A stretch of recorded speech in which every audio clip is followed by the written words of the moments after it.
자, 그럼요. 미국 워싱턴 현지를 연결해 자세한 이야기 좀 나눠보도록 하겠습니다. 신원철 매일경제 워싱턴 특파원이 전화로 연결돼 있습니다. 신특파원 나와 계시죠? 예, 워싱턴입니다. 그동안 아마도 이 대선 취재를 위해서 눈코 쓸 데 없이 바빴을 것 같은데 제가 많은 분들이 가장 궁금해하는 내용이 있어요. 개표가 마무리되는 시점이 대략 언제인가? 그리고 당선자 유력하다, 당선 유력이다. 도대체 어느 정도, 언제쯤에 이런 속보 자막을 볼 수 있는가? 이게 가장 궁금하거든요. 어떻게 보십니까? 예, 많이들 궁금해하시죠. 2016년 대선과는 상황이 많이 다릅니다. 예. 4년 전에는 한국 시간으로 점심 무렵에 트럼프 대통령 당선이 유력해졌고요. 예. 오후 4시 30분에 선거인단 과반수를 확보하면서 당선을 확정지었습니다. 그런데 올해는 우편 투표가 급증하면서 개표 지연이 불가피합니다.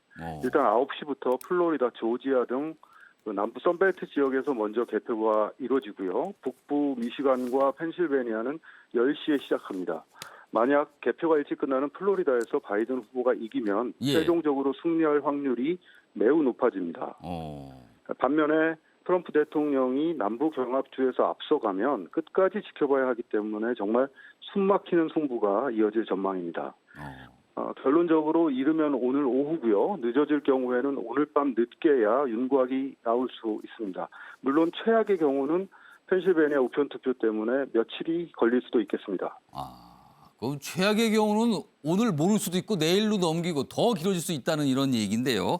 자, 일단 앞서서 기사도 많이 좀 소개되고 언론도 많이 알려졌는데 사전 투표에 엄청난 인원이 참여를 했어요. 그래서 이번에 미국 대선 투표율이 역대급을 기록할 수도 있다 이런 얘기가 나오는데 현지에서는 어느 정도 수준을 기록할 것으로 전망하고 있습니까?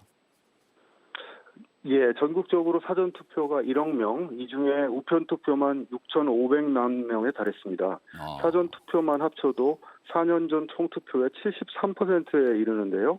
아직 당일 투표가 종료되지는 않았지만 오늘 5천만 명가량이 더 투표한다면 1908년 65.5% 이후에 112년 만에 최고 투표율을 기록할 것으로 전망되고 있습니다. 그러니까 사실상 20세기 이후에 들어서 가장 높은 20세기 20일 가장 높은 투표를 기록할 수도 있다는 건데요.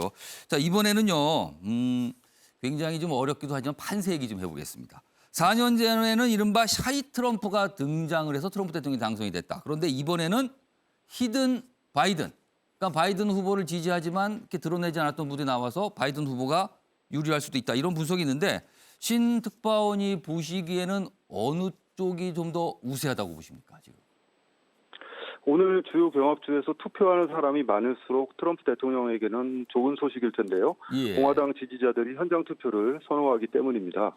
4년 전만큼 샤이 트럼프, 그러니까 숨겨진 트럼프 지지자가 많지는 않을 것으로 보입니다. 물론 막판으로 갈수록 남부 지역에서 여론조사 격차가 지금 빠르게 줄고 있기 때문에 공화당 텃밭에서 트럼프 대통령 지지층의 결집력은 이번에도 확인이 됐습니다. 현재 흐름으로는 남부에서는 트럼프 대통령 강세가 전망됩니다. 트럼프 캠프 내부적으로는 북부의 미시간, 위스콘신만 내주고 나머지를 다 이긴다면 승리할 수 있을 것으로 보고 있습니다. 반면에 바이든 지지층의 숨은 표가 그리 많지는 않다고 봅니다. 바이든 후보가 결과적으로 선거인단 수에서 크게 이기더라도 경합주별로 살펴보면 격차는 매우 작을 것으로 예상되고 있습니다. 그러니까 막판에 트럼프 대통령이 아주 이른바 바짝 쫓아갔다는 이런 얘기가 되는데 지금 또 하나 걱정되는 거는요. 대선 기간에 극한 갈등 미국 곳곳에 나타났는데 대선 뒤에 지금 폭동 가능성 얘기가 나오잖아요. 진짜 이게 현실화될 가능성이 있습니까? 아니면 어떻게 좀 보고 계십니까? 여러 분들이 우려했던 것처럼 대선 기간에 트럼프 지지자들이 바이든 유세 버스를 위협하는 사건도 있었고요. 미국 역사상 최악의 선거라는 말도 나오고 있습니다. 뉴욕이나 워싱턴 등 대도시에는 폭동에 대비해서 나무 판으로 상점 유리창을 대부분 다 막았죠. 오늘도 집 밖에 나가지 말라는 스팸 전화가 수만 통 걸려오는 사건이 있었지만 비교적 큰 충돌 없이 순조롭게 투표는 진행되고 있습니다. 만약 대선 승자가 가려지지 않고 몇 주가 흐른다면 전국이 매우 불안해질 수 있겠습니다. 이 틈을 타서 폭동도 일어날 수 있고요. 하지만 결과가 빨리 나오고 치안력이 확보가 되면 큰 불상사 없이 마무리될 수도 있습니다. 물론 트럼프 대통령이 결과에 어떻게 나오는지가 관건입니다. 지금 그 말씀하셨는데요. 미국 언론 보도에 물론 트럼프 대통령 부인했습니다만 대선 뒤에 결과 자체를 불복할 가능성이 있다. 특히 트럼프 대통령이 그럴 가능성이 있다. 이거 어떻게 보십니까? 트럼프 대통령이 개표 중도에 일방적으로 승리를 선언할 거라는 예상도 있었습니다. 다만 이런 시나리오는 트럼프 대통령이 대부분의 경합주에서 앞서가고 뒤늦게 도착하는 우편 투표 때문에 승패가 뒤집힐 게 확실한 상황이라면 그럴 가능성이 있다는 얘기였습니다. 그러나 현재로서는 트럼프 대통령도 일방적으로 승리를 선언하는 그런 무리수를 두지는 않을 것으로 보입니다. 문제는 펜실베니아주에 걸린 선거인단 20명에 의해서 최종 승자가 결정되는 경우입니다.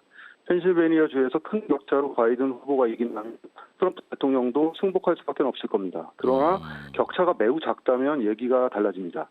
트럼프 대통령은 대선일이 지난 뒤 도착하는 우편 투표는 사기라고 주장해 왔습니다.